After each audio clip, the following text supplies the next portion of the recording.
Mama Finch ran a flying school. Each summer, when the chicks had grown almost all of their feathers, she would gather them in and teach them to fly. Through theory and practice, the chicks began to make their first flutter, except for Patrice. Patrice was just not interested in learning to become a bird. She had a much grander plan in mind. When she grew up, she was going to be an aeroplane. She would let her imagination run wild, but she was falling far behind the class. One day, after the end of school chime, Mama Finch took her struggling student aside. "Patrice," she began, "if you really have your heart set on being an aeroplane, then you have to learn to fly first." So Patrice studied really hard. She practiced every day. Gradually she improved, and soon she was able to soar.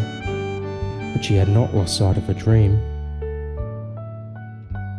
When the time came for graduation, Patrice took top honours. She set off to lead a life of excitement. She flew and flew and flew until she came across an airport.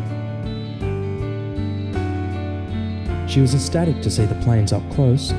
She watched them day in and day out. She found out what they were all about.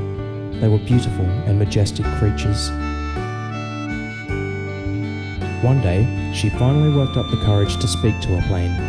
"Hello," she called. "My name is Patrice and I would really like to be a plane, just like you." The plane did not respond. It was too busy eating. So she flew in closer to whisper in its ear.